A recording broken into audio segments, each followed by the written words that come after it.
this evening. Good evening, ladies and gentlemen.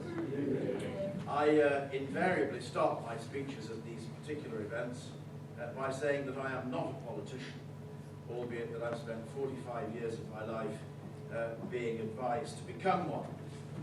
So, as King Henry VIII said to most of his wives, I won't keep you long.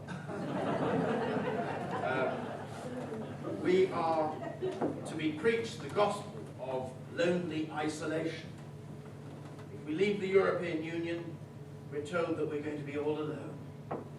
Nobody's going to speak to us. There'll be mass exodus of corporate giants from our shores. 3 million people will lose their jobs, and our national security will be in peril. And the Germans and the French will have every justification in taking possession of the sunbeds on the beach. But ladies and gentlemen, you know, we've been down this road before.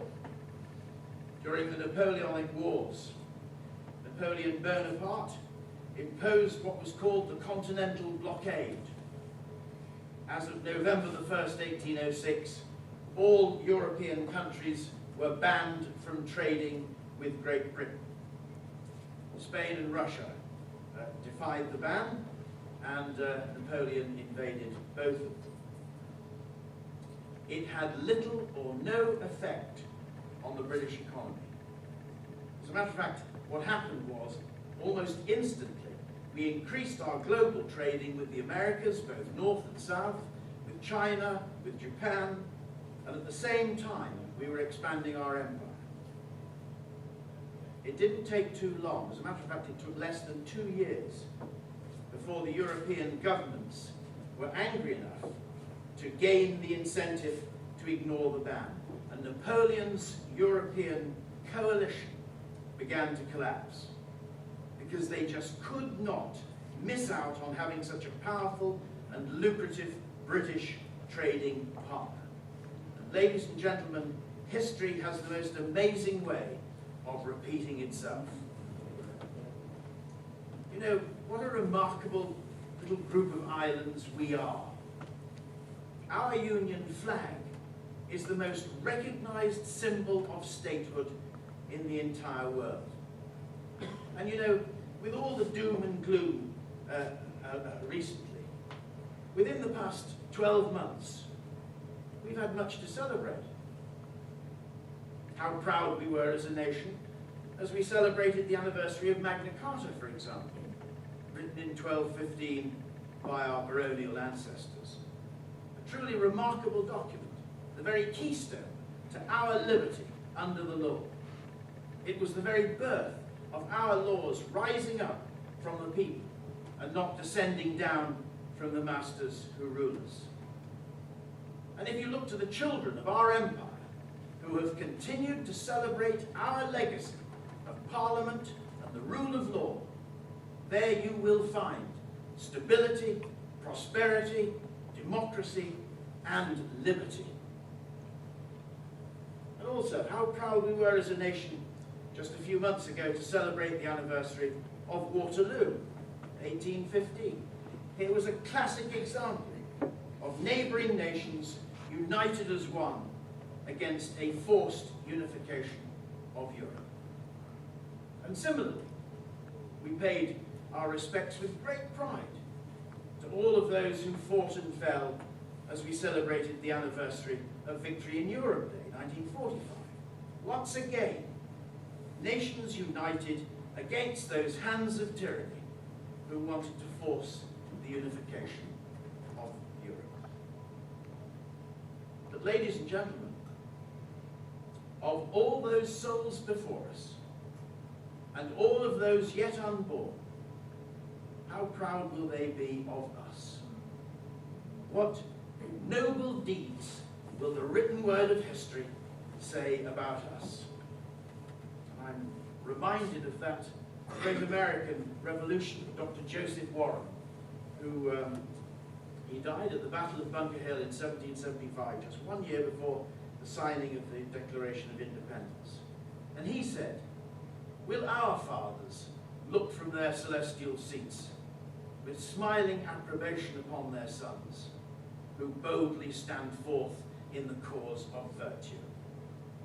Are we, ladies and gentlemen, to be known for nothing more than being that generation who gratuitously surrendered the sovereignty of our country, who with frivolous disregard washed away the sacrifice of those who died to preserve our independence and the rights of our people to govern themselves?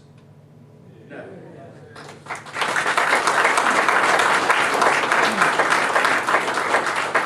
Ladies and gentlemen, we must not tarnish ourselves with that shame. As a young conservative in 1970, I believed then that we could have our cake and eat it, that we could still remain as the mother of our Commonwealth, with all its preference trade agreements, and still be part of a European economic community. How wrong I was. We were oblivious to the fact that Ted Heath was fully aware of the unpalatable truth. He sold us down the river, knowing that the ultimate aim of the European economic community was designed to undergo a metamorphosis into a single federal European state. In 1969, Ted Heath received a secret document known as the Werner Report. It was based on a 10-year plan for the future of Europe. And I shall read just one paragraph of it. The 10-year plan. The ultimate creation of a European federal state with single currency. All the basic instruments of national economic management, be they fiscal, monetary, incomes and regional policies, would ultimately be handed over to the central federal authority. That was the extent of Heath's betrayal. We've been fooled once. We must not be fooled a second time.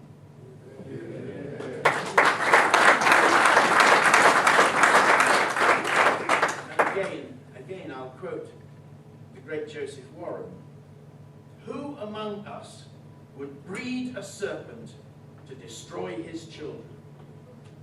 It is an insult to democracy to refer to what we have now as the creation of a United States of Europe. For it is no such thing. It is far, far closer to a Soviet-style union thinly coated with an acceptable veneer of democracy. Each Prime Minister since Ted Heath has been aware and mainly compliant with that ultimate goal. Mrs. Thatcher being the exception.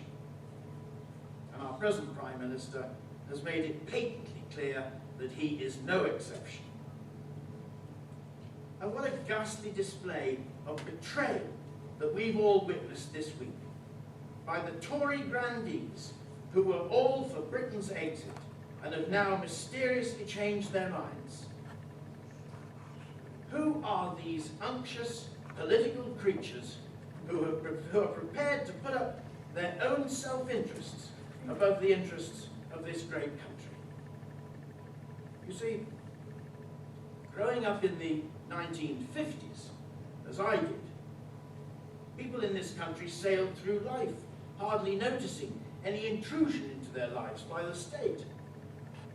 The state's function was principally there to protect the realm and to help those who couldn't help themselves. But for the rest of us, it just left us alone to carry on with enjoying our life. We never dreamed that it could be any other way. Over the past 60 years, our country has changed from one of immense patriotic pride, self-belief, honour, integrity, respect, duty. Where's that all gone? The composite of recent events shows that we are writing a recipe for civil disobedience and chaos, a dysfunctional society. We have to start by retaking control of our own nation's destiny, and to be able to remove the politicians who fail to put our wishes and our national interests first.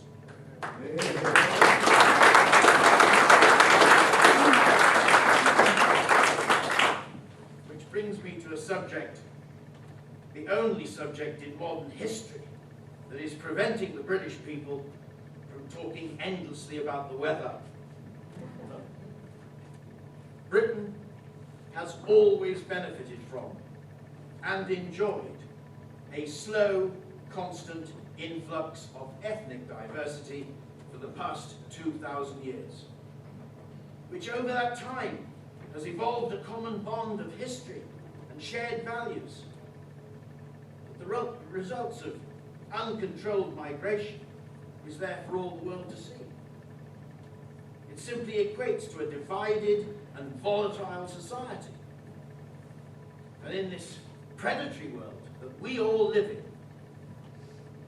a country that is weak and in chaos is vulnerable to her enemies.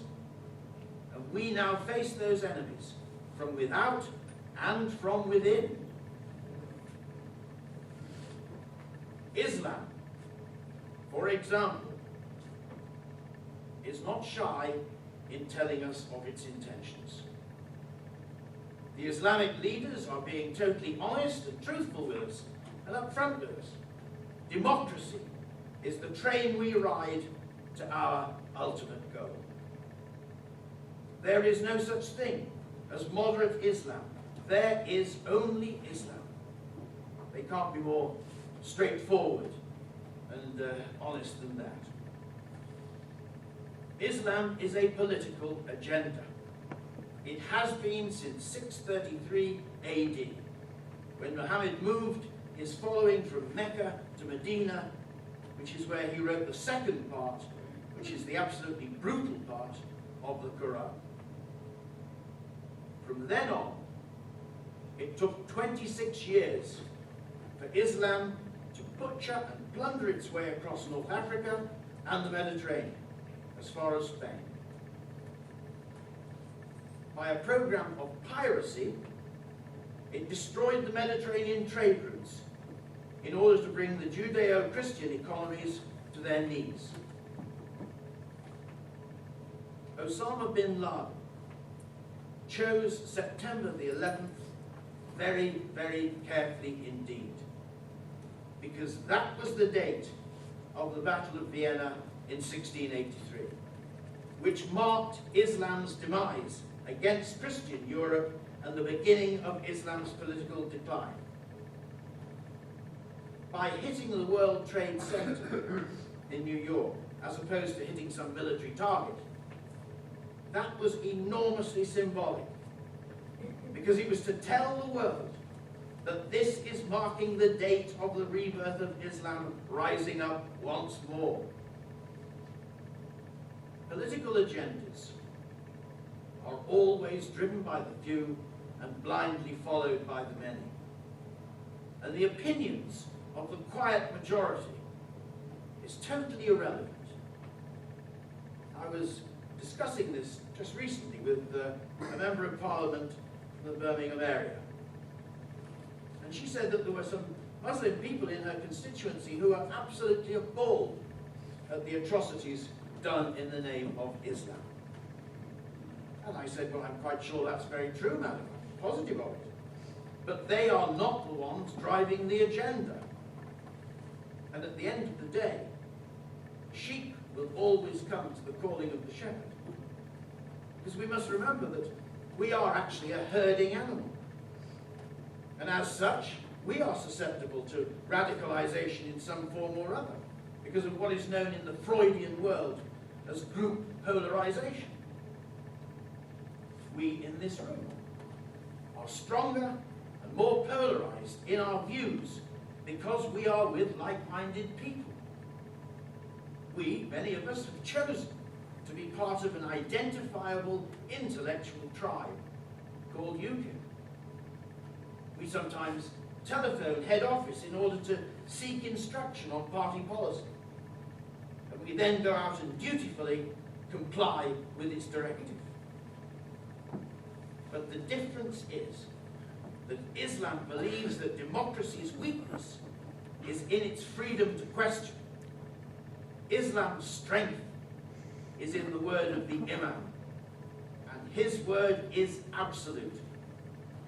And if we continue to close our vigilant eye to the Trojan horse of Islamic moderation, then it will be at the peril of our children. It gives me no pleasure to stand here like Winston Churchill talking to Lord Halifax in the 1930s. But we need to address this issue now. We have to have the fearless conviction to throw away political correctness. The time has come for decent Muslim people to speak out loud and clear, whether they wish to live with us in a free, modern, progressive, interactive world, or they want to plunge us all back into the barbarism of a 7th century ideology. Because this is not going to go away. We do need Churchill, not Chamberlain, in our leadership at this time. There is little for me to say that hasn't already been said on the issue of immigration. But I will say this to those people who come here with good intentions. It is an honor and a privilege to live here, and your credibility, your contribution, your integration, and your loyalty has to be the price that you pay for sharing this green and pleasant land.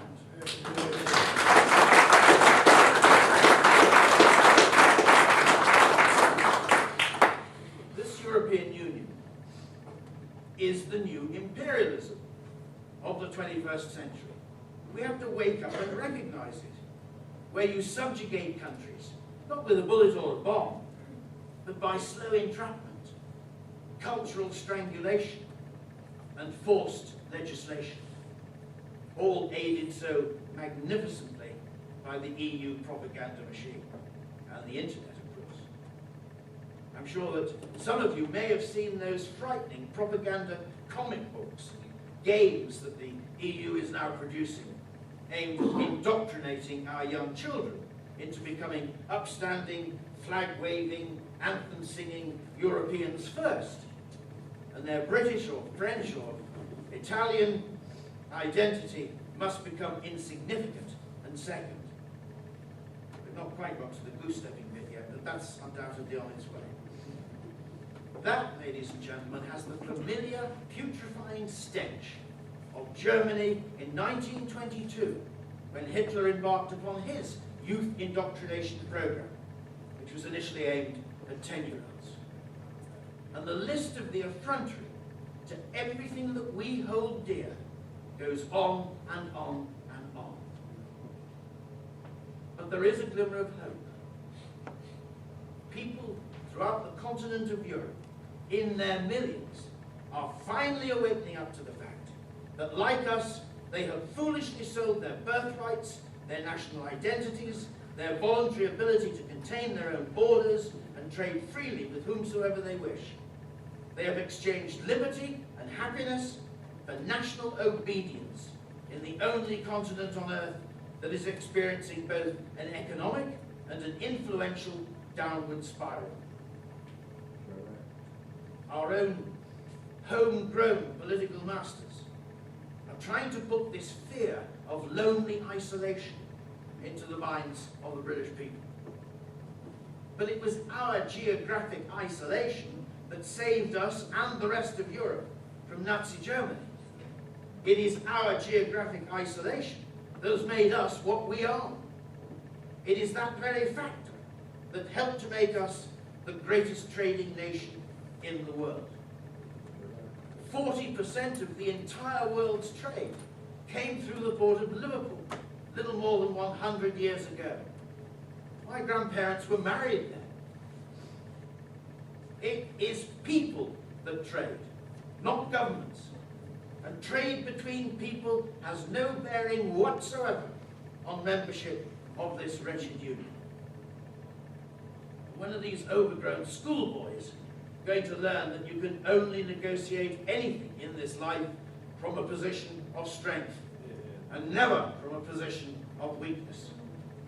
And when the 5th largest economy in the world pulls out, and this federalization plan for Europe begins to collapse, then and then only can Cameron properly renegotiate the terms of a successful relationship with our European neighbours.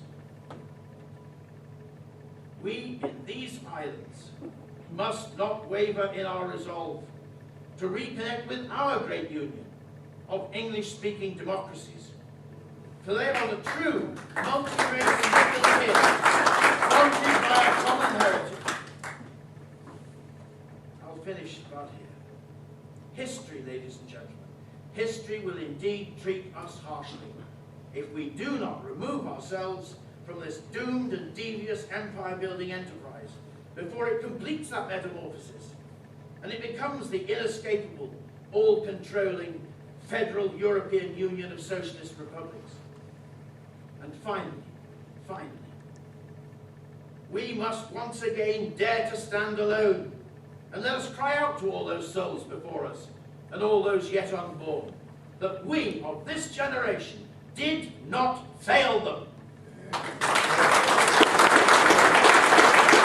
It's taken me over 7 hours to travel from Chippenham in Wiltshire to be with you tonight.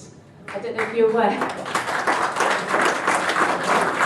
To sit in a car for 7 hours and not be able to walk afterwards, and then to have to present, it's quite tough. But yes, so M5 was shut, so that was the problem. So you can see about the infrastructure, can't you? If there's one problem, the whole country, or half the country, seems to get gridlocked. Okay, so I'm the campaign manager, public speaker, head of training for an organisation called Leave.eu. Who's heard of Leave.eu before? So there are some people that have never heard of Leave.eu. It was a campaign group set up on the internet in the middle of last year by 2 millionaires, Aaron Banks and Richard Tice. They believed that Great Britain would be better served staying in Europe, but leaving the diktat of the European Union. So they set up this website, which originally was called the no.eu, and then the Electoral Commission changed the question. So we were able to get the domain name of leave.eu. We've got a call centre in Bristol. So you register on the website, you put in Google leave.eu, sign up with your email address, and then somebody from Bristol will ring you back, ask you if you wouldn't mind donating, because we are trying to expand the campaign, and we don't get any money from the European Union. And also ask people if they'd like to be activists. So I'm hoping that after all the talks you've listened to tonight, you'll all want to become activists in some way. So, why are we here today? Well, I'm hoping that you're going to learn information that you weren't aware of before about the European Union and why we should leave. Hopefully it's going to re-energise the batteries of people who have been campaigning for years and years to leave, because it gets you get a bit jaded, don't you? You've been pounding the streets for years, telling people why you think they should leave. What's so bad about the European Union? So let me go around the room and ask a few people. Chris, what was the main reason why you wanted to leave the European Union? Well, I've been in UKIP for 8 years. I used to be a very active Tory, and my Tory friends thought it was very amusing going into UKIP. You never get anywhere, waste of time. I wouldn't bother if I were you. Well, of course, that's all changed. It's changed now to the point where they're thanking me because we've now got a referendum. Without the UKIP, you wouldn't have had it. And I joined because I was so utterly dismayed about what was going on even 8 years ago. And I read the UKIP manifesto and thought that's everything I believe in. I believe in standing up for ourselves. I believe in being responsible for our own laws, responsible for our own borders, etc., etc. So that's why I joined. Thank you, Chris. Gentleman there, have you got an idea on why you think you'd like to leave the European Union? Yeah, I don't like all corruption. Corruption, okay. Gentleman there, Yeah, I could talk about the... in 10 seconds, please. democratic deficit, corruption, not like being told what to do by other people, and the vision of a free, independent, sovereign country that we used to be. But increasingly, I'm looking forward to seeing the smug look on David Cameron's face being wiped off when he votes to leave. So just in 3 people's opinions and perspectives, we've got 3 different reasons at least. So that sort of highlights that there is not one single reason why the British people will want to leave. You'll hear the word sovereignty bandied around quite a lot. If I went round the room again, sovereignty means different things to different people. We hear about controlling our laws again. You've got statistics ranging from 64.7% to 75% of our laws and regulations emanating now from outside these shores. And we've already heard how important it is for us as British people, whether we're talking about fracking or anything else, that we make those decisions, not unelected bureaucrats. So is sovereignty, laws. As we've heard tonight, Tony Benn once actually said, if you cannot get rid of the people who govern you, you have not got democracy. Let's get real about this. We do not have a democratic government in this country because of all the rules that come from Brussels. We want to see our MPs do their proper job again, don't we? That's what we pay them for. Right, so sovereignty, making our own rules. Stephen already mentioned TTIP, the Transatlantic Trade and Investment Partnership, which could be another 2 to 3 years down the line before that is ratified. I hear people in the streets and they say, well, we don't like TTIP, we think it's totally wrong because it's giving the power to the global corporations. But if it's not ratified before the referendum, we'll vote to stay in, knowing that TTIP will happen. You know, there's no doubt about it. But what people also fail to understand sometimes, or it's not been made aware of, is the fact that there's something ahead of TTIP. It's something called a Comprehensive Economic and Trade Agreement. And this is similar insofar as it's between Canada this time and the European Union. Now, if you look at websites like Global Justice, you'll find lots of information about CETA. And this allows, effectively, Canadian subsidiaries of American companies the right to get involved in the privatisation of our NHS. So whether TTIP comes in or not, we've got CETA. Do we want to pay to use the NHS? Is this going to be a fait accompli in the future? It certainly will be if we have global corporations, because they're not going to invest in the NHS without profits for them, for their shareholders. And the NHS is one of the jewels in the crown that British people have. There's nothing like that in any place in the rest of the world. So we must protect our NHS. Also, you see, with the CETA, we're looking at the food regulations. Has anybody ever been to America?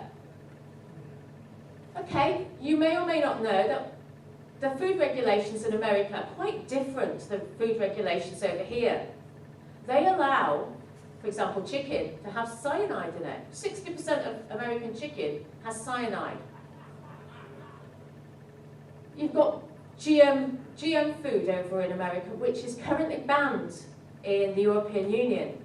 They allow food additives, they allow growth hormones into their food.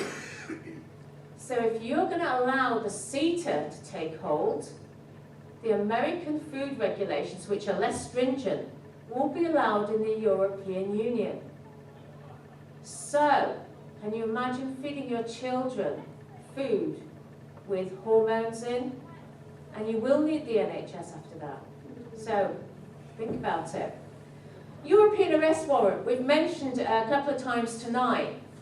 In 2012-2013, 1,438 people, British people, were actually arrested on these shores upon the presentation of a piece of paper called a warrant. That warrant is presented to our courts. Do you know what they do with that warrant? They don't ask for any evidence. They basically say, has this, or they're looking at this piece of paper and thinking, has this piece of paper been completed correctly? That's all they're looking to see. No evidence needs to be offered. And we've seen a case in 2012 of a retired southeast judge. He was arrested at 5 o'clock in the morning, taken from his bed and transported back to Italy. He said at the time, he said, I don't know why I was arrested. I don't know what the case was that I had to answer. So I couldn't produce any evidence. And he actually suffered a stroke because of that. Of course, we had the Asher King case as well. A little boy who had the tumour on the brain. And that was a case where the European arrest warrant was actually issued by the British police. Is that fair?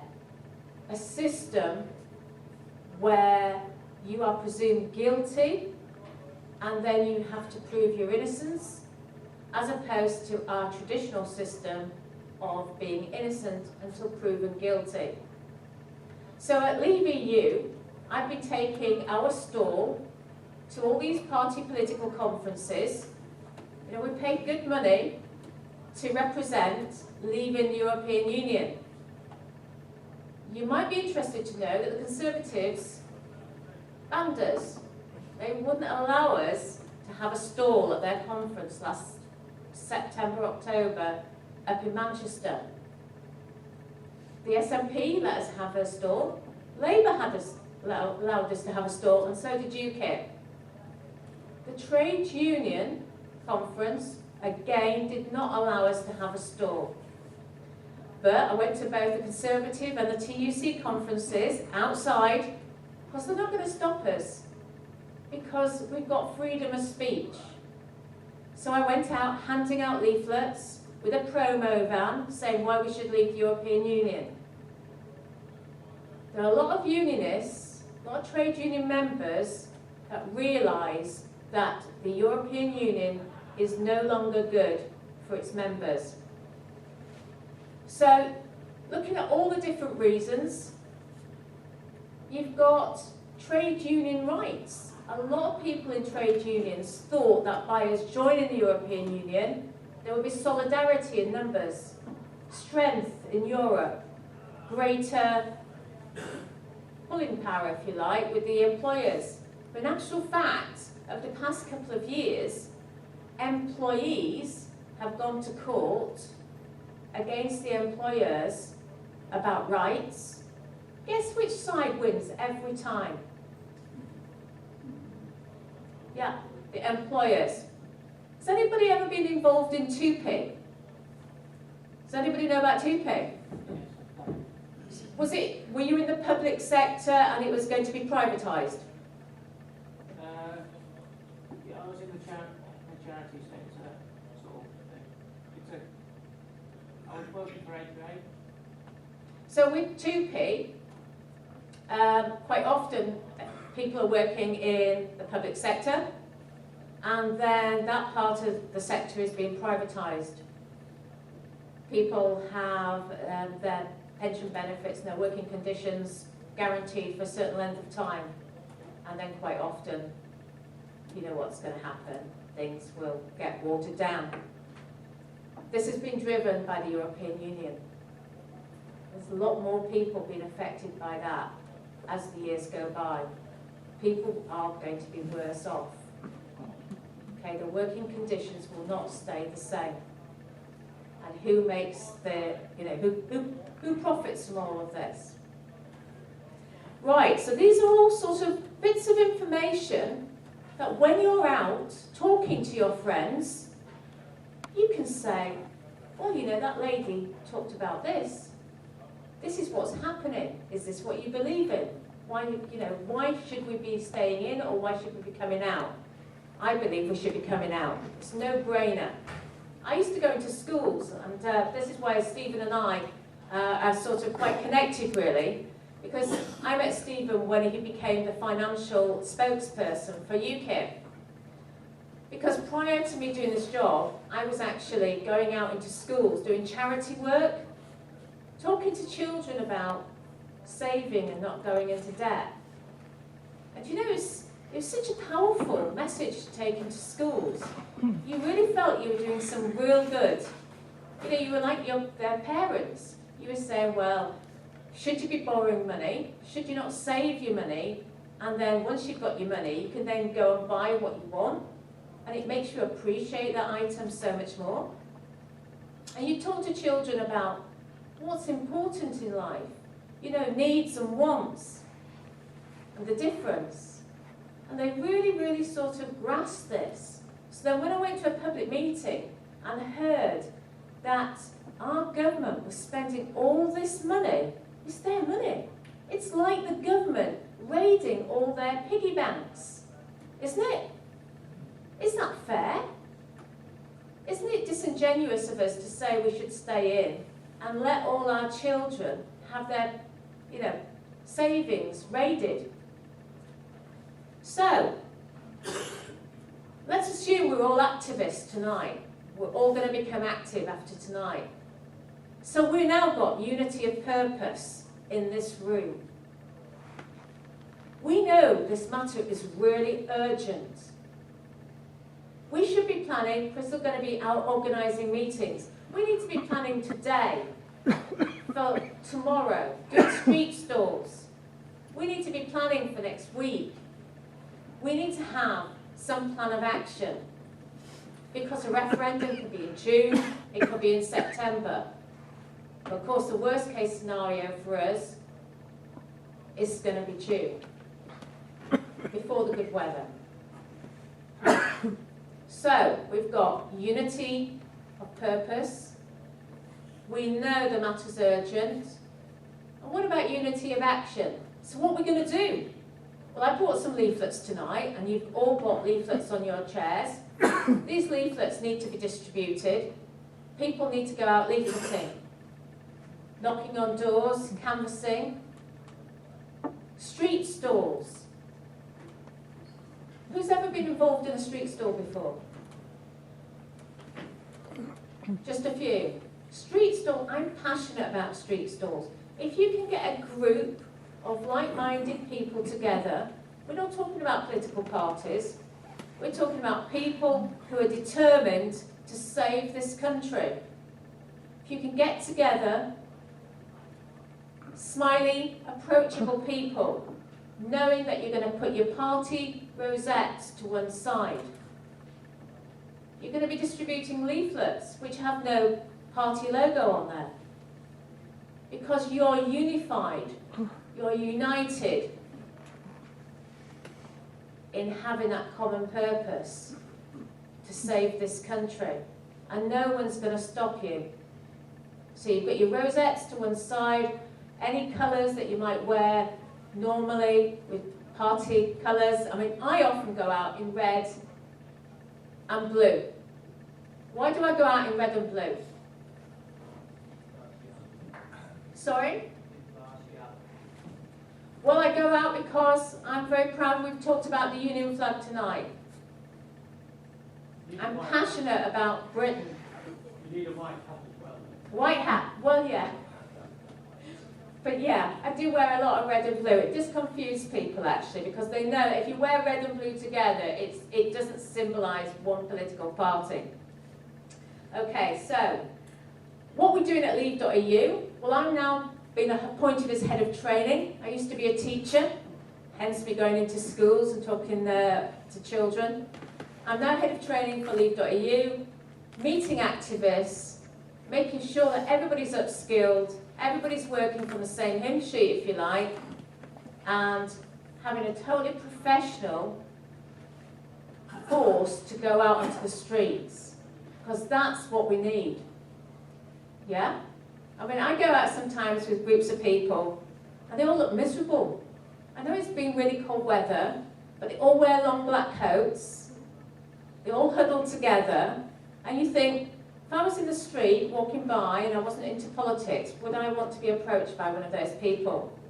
So it's looking at things in a different perspective, because we need to get 28 million votes to say leave. 28 million people. Yeah? And I know some of you UKIP, and you've got 4 million votes, or just under.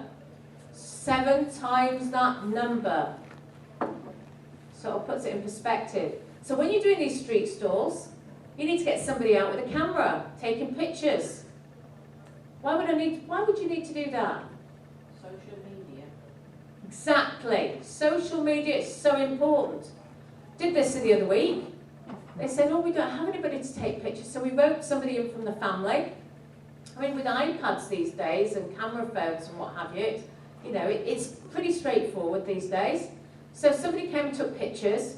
Do you know, the people in the street, they were thinking, what's going on? It attracted lots of attention. There must be something important happening, because somebody's bending this way and bending that way and taking pictures. It's important having somebody filming these meetings if you're organising public meetings. So important. It takes people, activists, however many days or weeks to go out and leaflet for a public meeting, and if you don't have a record of it, it's like it's never happened. You can then upload it onto websites and show people what the European Union is really all about. Okay, because there's lots of people that won't come to a public meeting. So you have to take that public meeting into somebody's front room. So, we've got a situation now where we've got unity of purpose, we know the matter is urgent, and we've got unity of action under people's leadership. You're all going to get upskilled in keeping yourself up to date with knowledge and share that knowledge. Somebody said to me the other day, yes, but somebody said to me, well, I live in France and I've lived there for X years and I'll have to come home if we pull out the European Union. That is the situation sometimes with people in the streets. These are the items, these are the topics you're going to encounter. A lot of people are not going to be talking to you about trade, in which case you can whip out a trade document. We've got some booklets, really good booklets, haven't we, Chris? Produced by William Dartmouth, that talks about trade. But that often does not concern a lot of the people in the street. They think they're not going to be able to go on holiday. And some people say, well, in France, we can use the NHS, etc. And we won't be able to do that. We've always had insurance policies to go abroad with. In actual fact, I did meet a lady canvassing the other week. She'd lived in France for 22 years, her and her husband. And she said, Caroline, nobody talks about this, but they paid taxes into the French system. They retired in France. Her husband then went into hospital, and he died in hospital. When his estate was settled, the French government took £29,000 from the estate to pay for his medical treatment. So there are things that we don't always know about. So with unity of purpose, urgency, unity of action, we just now need you. Thank you.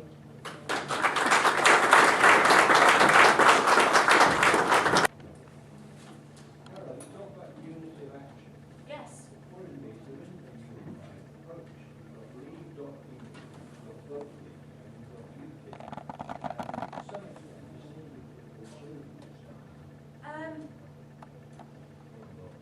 No, I mean, the thing is, I keep getting this asked every single meeting I go to, and obviously it's above my pay grade as to whether there's going to be a merger.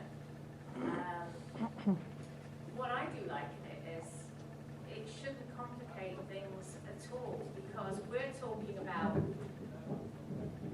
about leaving the European Union. The people in the street, generally speaking, are wanting to hear from you as activists why we should be leaving the European Union. What is your take on it? They're not asking you, 99% of the time, they're not asking for why there's two outgroups. The two outgroups will do whatever they're going to do. The Electoral Commission will make the final decision. But, you know, we can ruminate and ruminate, but there's nobody in this room that can change that. Our role is that we produce leaflets, Vote Leave produce leaflets, and they're two entirely different leaflets. You are an army, and you need ammunition. And you need ammunition. You can't just go up to somebody in the street without a leaflet, can you? Because you might get taken away. You might get arrested. So you've got to have some sort of ammunition. Vote Leave's literature is totally different to the literature we're providing you. Insofar as we work as well with Better Off Out. Better Off Out has some fantastic literature. They're currently doing a fisheries campaign, and they're actually going to do a financial education campaign in the middle of February. And I will distribute their literature, and they distribute our literature. That's about as far as the man in the street really is going to get. It's going to get different literature from different organisations, and our literature really does not overlap at all, if you look at it carefully. So until that Electoral Commission decision is made, I mean, I thought about it this morning because I had a bit of a hard time in Andover last night with a guy who said, well, you know, he just went talking about it. And I just thought, well, I did say, you know, you could have delivered 20 leaflets by the time we talked about it. But, you know, if you go into the shops, there's two soap powders. There might be two soap powders that you get. One might be Daz, one might be Ariel. If Daz isn't available, you'll go and get the Ariel. You don't say, well, why are there two soap powders? They both wash the clothes. Both outgroups provide literature to help you convince people to come out of the European Union. The purpose, our mission, is not to inquire about what's happening up here. That will get sorted out one way or the other, and there's nothing that anybody in this room can do. What our purpose is, as activists, is to go and sweet talk those people who are maybe the 30%, say, the undecideds. Because, you know, you're going to have 30%. If you think about it, when you come back from a street stall, you might say, oh, do you know, it's been fantastic. I spoke to 30 people today, they all think like me. Is that a success? It's converting people, isn't it? Think of this as they're your customers. Anybody worked in a sales environment before? Yeah? So you're looking at maybe 30% of people, they're never going to convince, you can never convince them. So after a period of time, you're going to say, okay, walk and buy. But you're looking at those 30% who are really undecided, and that's what the statistics are sort of saying, aren't they, generally, week in, week out. The ones that want to leave, maybe you should be pitching in and saying, well, do you want to come and join us and come and join our street stalls? You've got to, we've got to get those numbers up. We need 28 million votes. Any more immediate questions? Coming out of the EU as self-destructive for the two organisations? Well, I'll answer that very quickly. Tonight, you've seen UKIP operating, you've seen a non-aligned person, and you've seen Leave EU. We're all on the same message, and we're trying to convince the nation of what that message is. So I think that speaks for itself, does it not? Yes, sir. And I throw a spanner in the works. Leaflets. Yeah. Got one here that you left on the seat. It states money. The average household will save £933 a year. This was a disreputable, scrappy piece of paper that was shoved through the letterbox the other day, saying you can have it if you want it. But their comment here is, while being in the EU costs each household less, benefits estimated are worth £3,000 a year to the average household. It is true. That's what they've said. But yeah, they're government propaganda. Who do you believe? Well, I haven't got the means of proving either